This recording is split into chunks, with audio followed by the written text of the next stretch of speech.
नमस्कार, मैं हूं आपके साथ अंकिता पाल। बुलेटिन की शुरुआत करते हैं। राष्ट्रकवि मैथिली शरण गुप्ता की जयंती पर सीएम नायब सिंह सैनी ने उन्हें नमन किया है। सीएम ने सोशल मीडिया पर उन्हें याद करते हुए लिखा कि अपनी ओजस्वी कविताओं से जन जन में चेतना का संचार करने वाले मैथिली शरण गुप्ता का साहित्यिक योगदान सदैव हमारे हृदय में राष्ट्र प्रेम का पुष्प करते रहेंगे। और साथ ही सीएम ने यह भी कहा कि राष्ट्रीय एकता, सांस्कृतिक गौरव और उच्च आदर्शों का प्रसार करने वाली उनकी रचनाएं हमारे लिए प्रेरणा स्रोत रहेंगी।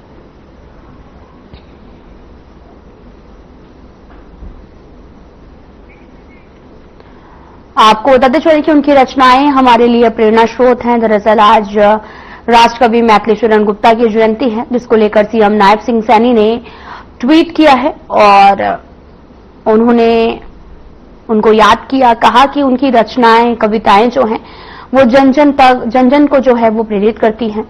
और राष्ट्रकवि मैथिली शरण गुप्ता को नमन किया उन्होंने और ट्वीट कर उन्हें याद किया है। तो आपको ट्वीट दिखा रहे हैं सीएम का। पीएम मोदी ने किसान सम्मान निधि की 20वीं किस्त जारी की है, जिस पर सीएम नायब सिंह सैनी ने कहा कि पीएम मोदी ने योजना के रूप में 20,500 करोड़ से भी ज्यादा की राशि जारी करके करोड़ों अन्नदाताओं के जीवन में भरोसे और सम्मान का संचार किया है। और हरियाणा के 16,77,000 किसानों के खातों में भी 353 करोड़ रुपए की किस्त के रूप में पहुंच गई है। ये सिर्फ आर्थिक सहायता नहीं, बल्कि हमारे अन्नदाताओं के प्रति सरकार की संवेदनशीलता और प्रतिबद्धता का प्रतीक है। सीएम ने कहा कि इसके लिए मैं पीएम का दिल से धन्यवाद करता हूं। हरियाणा सरकार पीएम के इस जन कल्याणकारी प्रयास में पूरी मजबूती से सहभागी है। हम किसानों की समृद्धि, खुशहाली, आत्मनिर्भरता के लिए निरंतर प्रतिबद्धता के साथ कार्य कर रहे हैं।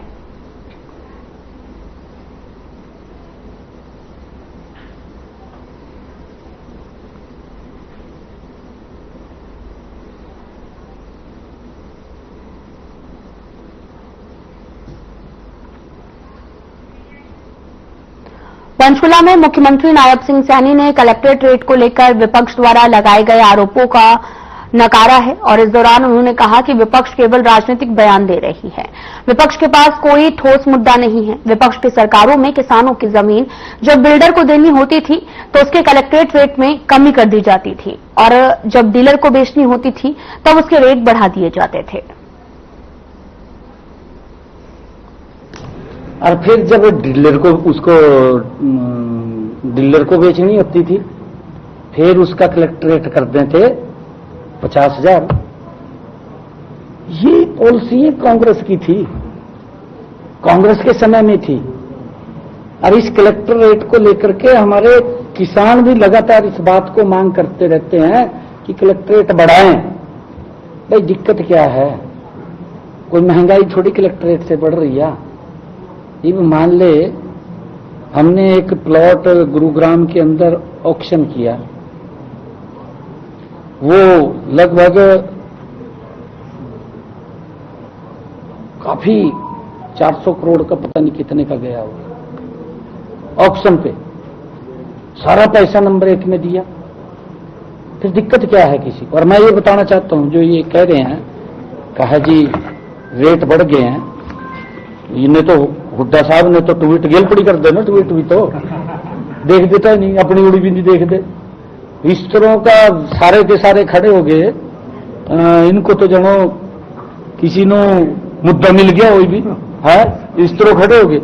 मैं बताना चाह रहा हूं, 3 साल पीछे, ये पीछे दिसंबर में हमने थोड़ा किया था, उससे पहले 3 साल कोई कलेक्ट्रेट नहीं हमारे समय के अंदर बढ़ा। 0 से लेकर के 35, जहां 10% बढ़ा, 35 से लेकर के 70%, ये जो 0 से लेकर के 35 है। क्योंकि जहां कलेक्टर रेट तय होता है वहां की हाईएस्ट जो रजिस्ट्री होती है उसको देखते हैं। उस रजिस्ट्री के अंदर जो 35% की वृद्धि हुई उसका 10% हमने बढ़ाया, जहां 35% की वृद्धि थी। और जहां 35 से लेकर के 70% की वृद्धि थी जो हम कलेक्ट्रेट देखते हैं अभी वहां की हाईएस्ट रजिस्ट्री क्या हुई है, वहां 15% बढ़ाया, और जहां 70 से 100% थी, भी 70 से उसका 2 गुना हो गया, वहां पर 20% बढ़ाया। भी मान ले 100 रुपए की चीज थी और वो मार्केट में 200 रुपए की मिलने लगी, तो हमने उसका फिर 20% बढ़ाया। किसी के ऊपर इसका असर नहीं पड़ रहा, असर नहीं इसका पड़ रहा।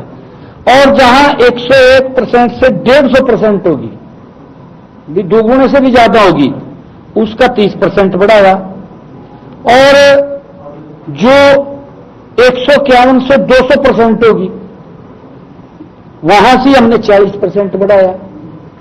और जहां 200% से ज्यादा होगी, जो मैंने अभी गुरुग्राम की बात की रही है कि वहां पर इतनी बड़ी हाईएस्ट रजिस्ट्री हुई है, ये भी मैंने ट्वीट कर दिया कि 150 गुना बढ़ा दिया, उसका भी हमने 50% बढ़ाया। जहां पर इतना ज्यादा 2 गुने से भी ज्यादा रजिस्ट्री हुई है। मैक्सिमम कलेक्ट्रेट 50% बढ़ा है सर, मैक्सिमम। अरे नहीं, अलग अलग एरिया का है, अलग अलग एरिया का है। जैसे गुरुग्राम का कुछ और है, पंचकुल्ले का कुछ और है, अंबाले का कुछ और है। और इसके लिए मैं आपको बताना चाहता हूं, जो ये कलेक्ट्रेट है, ये तो इनके द्वारा अफवाहें फैलाई जा रही हैं। अब गुरुग्राम की हम बात करें, रिहायशी प्लाट की, ये 78,75,000 इसका वो ट्रांजैक्शन हुई, एक प्लॉट की रजिस्ट्री। और जबकि इसका कलेक्ट्रेट था 66,57,000, इसका 10% ही तो बढ़ा। कितना बढ़ा इसका? कोई ज्यादा नहीं है, 58,190। ये तो इस प्रकार का इन्होंने हवा कर दिया, उठा करके कहा जी कलेक्ट्रेट बढ़ा दिए, कलेक्ट्रेट बढ़ा दिए, और देर भी करिए, ट्वीट कर दिया 150% से ज्यादा बढ़ा दिए कहा रेट। पूरी तरह विपक्ष, क्योंकि विपक्ष पड़ा उसमें कोमा में, आईसीयू में पड़ा, ये अंदर पड़े पड़े ट्वीट ही करेंगे, इधर उधर की बोलेंगे बात। और क्योंकि ये जो मैंने जो बताया है कि इनका जो पिछली सरकारों का इनका कलेक्ट्रेट का पैमाना था, वो मैंने बता दिया। इन्होंने तो अपने समय में चाहे कोई सी सरकार रही है, वही पैमाना रखा है उन्होंने, क्योंकि तभी तो किसान रो ही जाते, कहा जी मन तो कुछ भी नहीं मिला, ना आगे कुछ देने नहीं मिला। और अब आपके सामने है जो कलेक्ट्रेट बढ़ रहा है, तो मेरे किसान को भी लाभ हो रहा है।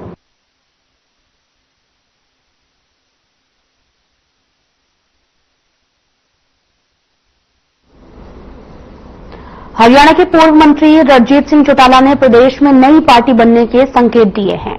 यहां नारनौल में आयोजित एक सभा को संबोधित करते हुए उन्होंने कहा कि चुनावों में अभी 4 साल बचे हैं और ऐसे में इन 4 सालों में घर बैठने से फायदा नहीं, हमें फील्ड में जाना होगा। वे खुद प्रदेश के सभी जिलों का दौरा कर रहे हैं, नारनौल उनका 5वां जिला है।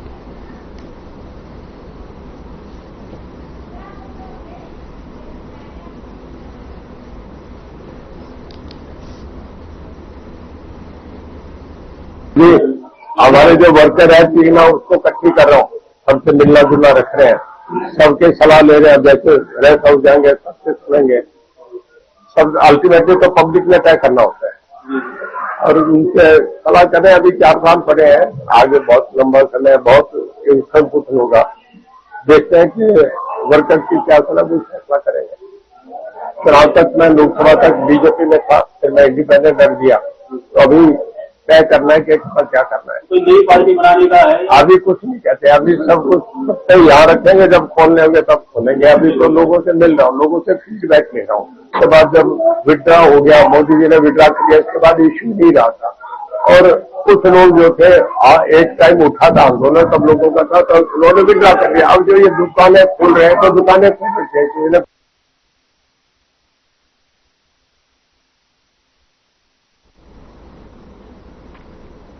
फरीदाबाद से बड़ी खबर सामने आई, जहां पर सीएम फ्लाइंग और पलवल स्वास्थ्य विभाग की संयुक्त कार्रवाई में भ्रूण लिंग जांच कराने वाले गिरोह का भांडाफोड़ हुआ है। इस धंधे में शामिल 3 दलालों को गिरफ्तार किया गया। मौके से 33,500 रुपए की नकदी भी बरामद हुई। पलवल के deputy CMO doctor Sanjay Sharma ने बताया कि पैसे लेकर अवैध भ्रूण लिंग जांच कराता है।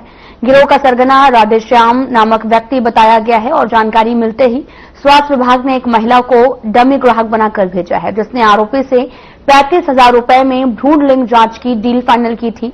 और 2 अगस्त को महिला को बल्लभगढ़ बुलाया गया, जहां आरोपी के साथी मोहित ने उसे संजीवनी अल्ट्रासाउंड एवं डायग्नोस्टिक सेंटर लेकर जाकर अल्ट्रासाउंड करवाया।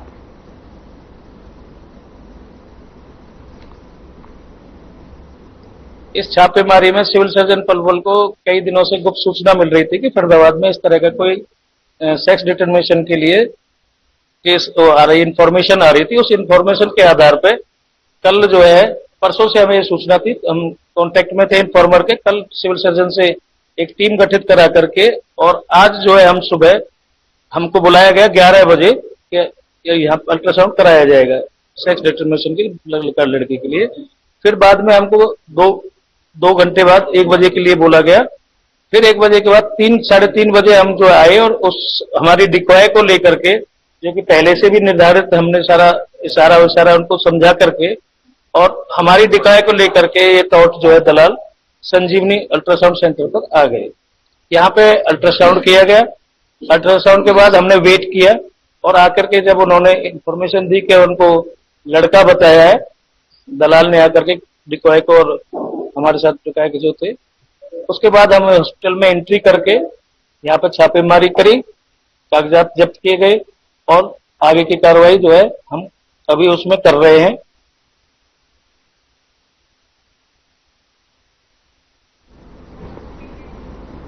रेवाड़ी में दिल्ली के ट्रक कंडक्टर का हत्यारा बीटेक टॉपर निकला है। पुलिस ने उसे गिरफ्तार कर 3 दिन की रिमांड पर लिया है।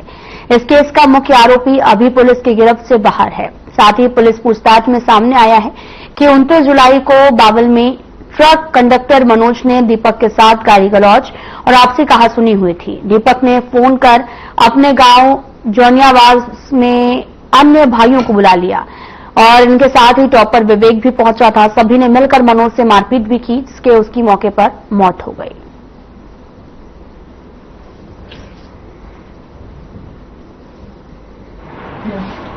29 जुलाई को एक सूचना हमें कंट्रोल रूम में प्राप्त हुई थी, जिसकी सूचना पे हमारे एसएचओ और हमारी जो लोकल पुलिस थी वहां पे मौके पे पहुंची। क्योंकि हमें सूचना मिली थी कि एक मृतक अवस्था में एक शव वहां पे पड़ा हुआ है नीलकमल कंपनी के पास, जो कि वहां पे पूछताछ में और शिनाख्त में पता चला कि ये मनोज नाम का युवक जो कि दिल्ली का रहने वाला है, उत्तम नगर का रहने वाला है। जब वहां की सीसीटीवी फुटेज चेक की गई तो पता चला कि कुछ युवक जो कि वहां के लोकल जोनियावास के हैं, उनके द्वारा मारपीट की गई थी। उनमें जो मुख्य तौर पे आज हमने एक विवेक नाम का युवक उसको अरेस्ट किया, जो कि जोनियावास का रहने वाला है। उसके अलावा जो हमें 5 नाम और डिस्क्लोज हुए हैं, जिसमें दीपक नाम के युवक जो कि मुख्य इस हत्या में आरोपी है, वो अभी फरार है। उसके साथ 4 और युवक हैं जो कि इस हत्या को अंजाम दिया है। उनके नाम आपको बताना चाहूंगा कि जो अमित है, एक हेमेंद्र है, एक मान सिंह, एक देवीलाल और राकेश, ये भी जोनियावास के रहने वाले हैं, वहीं के लोकल हैं। इस कंप्लीट जो हत्याक्रम को अंजाम देने वाले ये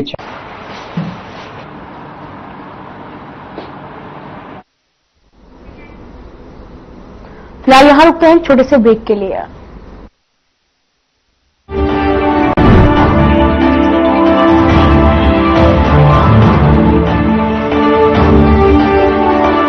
क्या रंग खिला, क्या रूप सजा, मैं ही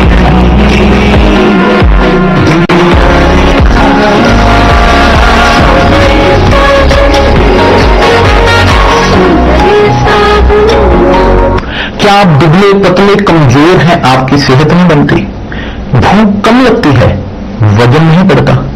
दरअसल मेन बात खाना नहीं है, मेन बात है खाया पिया लगना। और अगर खाया पिया लगेगा ही नहीं तो आपकी सेहत बनेगी कैसे? इसलिए हमारी संस्था सन्यासी आयुर्वेदा ने एक ऐसी दवा का निर्माण किया है जो कि आपके लिवर, आपके पाचन तंत्र को दुरुस्त करने का काम करती है, ताकि आप जो भी खाएं उसका पूरे का पूरा निचोड़ आपके शरीर को लगे, आपकी भूख बढ़े, खाया पिया सही से लगे, नया खून बने, हड्डियों में जान आए, वजन बढ़े और आप मोटे तगड़े खूबसूरत पर्सनैलिटी के मालिक बन जाए। सिर्फ 699 रुपए की पूरे 1 महीने की दवा होती है और आप इसे घर बैठे 011 45 45 45 45 पर फोन करके दवा मंगवा सकते हैं।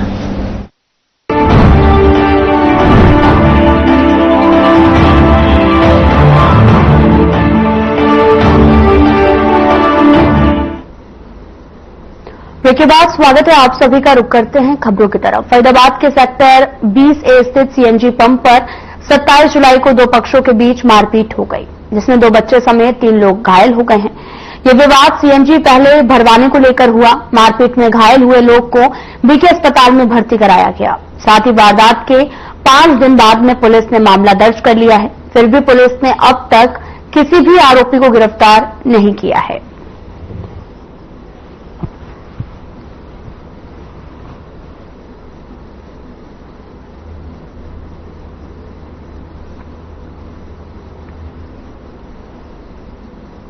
हरियाणा के फरीदाबाद में यमुना नदी के बढ़ते जल स्तर को लेकर चयासा थाना पुलिस ने तैयारियां शुरू कर दी हैं। पुलिस ने यमुना के किनारे बसे गांवों में नंबरदारों के माध्यम से मुनादी कर लोगों को सचेत किया जा रहा है। हालांकि अभी तक यमुना के बढ़े हुए जल स्तर से किसी प्रकार का कोई नुकसान नहीं हुआ। साथ ही चयासा थाना इंचार्ज रणधीर सिंह ने भी जानकारी देते हुए बताया कि पिछले कई दिनों से हो रही लगातार बारिश के चलते यमुना नदी के जलस्तर में बढ़त हुई है और ऐसे में और भी बारिश होने की संभावना है, तो पानी का जलस्तर भी बढ़ेगा। और इसी बढ़ते जलस्तर को देखते हुए पुलिस ने सुरक्षा को लेकर अपनी तैयारियां शुरू कर दी हैं। इसके साथ ही यमुना नदी को नाव से पार करने वालों को भी रोका गया है।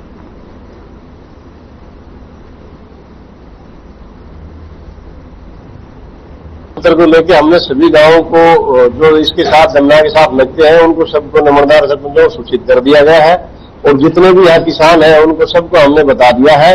और आज भी मैं इस ग्राउंड पे हूँ और मैंने आज जितने भी यहाँ आसपास के जो पशु चराते हैं उनको और जो खेतों में काम कर रहे हैं किसान हैं उनको सबको हिदायत दे दी भी ये पानी थोड़ा सा जल स्तर है बढ़ने की अगर गुंजाइश होगी, अब पूरा ऊपर लेवल तक चल रहा है, तो अगर कोई ऐसी अनहोनी ना हो से पहले सबको सूचित।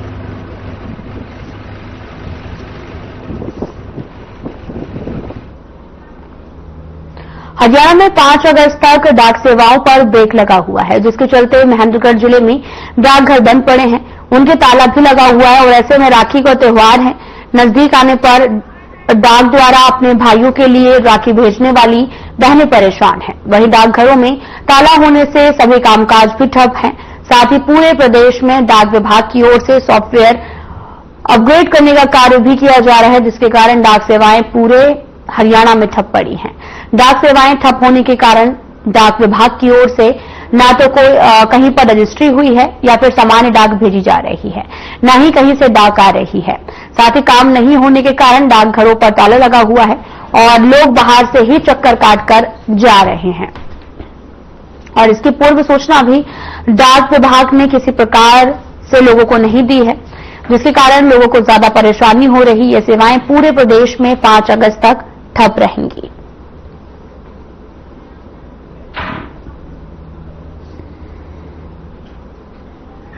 आज 2 तारीख को बंद रहेगा सिर्फ हमारा काम जी, 4 तारीख को काम सुचारू रूप से चलता, तो ये सिर्फ आगे से ही है सर, हमारे तरफ से कोई ऐसा नहीं है। क्या काम है? पेंशन लेने के लिए वृद्धा पेंशन नहीं, अभी हमें कोई नहीं पता भैया कैसे छुट्टी हुई है, मैं तो आज यार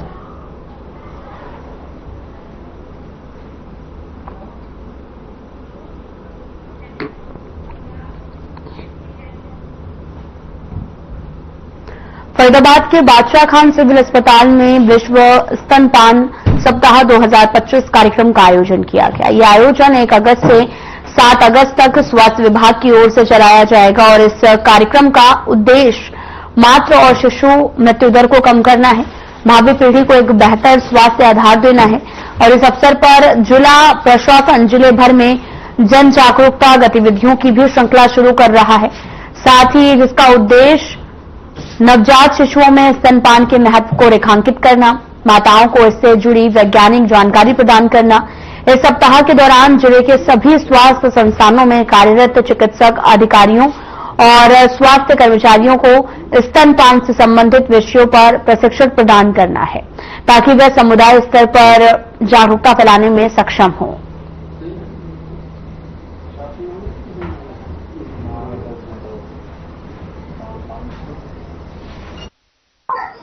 वो समझ आ रहा है क्योंकि माँ को ना 6 महीने तक ज्यादातर माँ का दूध ही, डॉक्टर ने बताया कि माँ को 6 महीने तक दूध पिलाना है बच्चों को। तो बाहर की चीज है तो बाहर का दूध नहीं पिलाना है 6 महीने तक, तो माँ का ही दूध चाहिए 6 महीने तक, ना पानी वगैरह कोई कुछ पिलाना है। इसलिए बच्चे की सेहत बनी रहती है और बच्चे को कोई दिक्कत नहीं आती है। हाँ, बहुत स्वस्थ है हमारा बच्चा। फायदा हो रहा है? हाँ, बहुत फायदा हो रहा है। हम डेली दिखाते हैं। डॉक्टर विकास गोयल, वरिष्ठ बाल एवं शिशु रोग विशेषज्ञ, जिला नागरिक अस्पताल फरीदाबाद। देखो, हमारे हॉस्पिटल की सबसे मेन जो पॉलिसी रहती है कि सभी बच्चों को पैदा होते ही जितना जल्दी से जल्दी हो सके ब्रेस्ट फीडिंग मिले। हम किसी भी प्रकार से किसी भी डब्बे का दूध या बाहरी दूध देने के लिए किसी भी मदर को या फैमिली को प्रोत्साहित नहीं करते हैं। जैसे ही डिलीवरी होती है, हमारी ये रहती है कि जितने भी बच्चे हुए हैं उनको तुरंत ऑन द टेबल, इवन ये कहते हैं कि बच्चे को तुरंत से तुरंत दूध माँ का मिले। मैं डॉक्टर विजय रानी, बाल रोग विशेषज्ञ, बीके अस्पताल फरीदाबाद। मैं डॉक्टर विजय रानी, सिविल हॉस्पिटल फरीदाबाद, बाल रोग विशेषज्ञ। हमने सब माताओं को, हम डेली ये वीडियो चलाते हैं और डेली सब माताओं को दिखाते हैं ये वीडियो, और उनके सामने डेमो करके भी दिखाते हैं कि पहले 6 महीने तक सिर्फ माँ का ही दूध देना है, माँ के दूध के अलावा कुछ नहीं देना। टी या फिर और जो रिचुअल्स होते हैं, शहद या हरड़, जायफल या बाहर जो मार्केट में मिलते हैं, राइट वाटर वगैरह कुछ नहीं देना होता। उस दूध के, माँ के दूध पिलाने के माँ को भी फायदे हैं और बच्चे को भी बहुत सारे फायदे हैं। उससे बच्चे का विकास भी अच्छा होता है, फिजिकल भी, उसका शरीर भी अच्छा होता है, उसका वजन बढ़ता है बच्चे का अच्छा। और जैसे ही माँ और बच्चा एक साथ रहते हैं उतने टाइम के लिए, उससे बच्चे के दिमाग का भी विकास होता है। ऐसा है, अभी 1 तारीख से लेकर के 7 अगस्त तक ये ब्रेस्ट फीडिंग वीक यहाँ पे मनाया जा रहा है, और इसके अंतर्गत हम लोगों ने यहाँ पे जितनी भी नई मदर्स हैं जिनके बच्चे अभी हुए हैं या जो पहले से एडमिट है मदर्स, उनको हमने उसका तरीका समझाने के लिए अलग अलग जगह पे हमने सीसीपी प्रोग्राम के अंतर्गत उनको तरीका बताया कि कैसे करना है, क्या फॉलो करना है और क्या नहीं करना, और क्या भ्रांतियां हैं जिसके ऊपर उन्हें ध्यान नहीं देना। जैसे कि सबसे बड़ी भ्रांति तो यह है कि माँ का दूध जैसे ही बच्चा पैदा होता है तो वो नहीं पिलाना, जो पहला पीले रंग का गाढ़ा दूध आता है वो नहीं पिलाना, वो नुकसान करता है।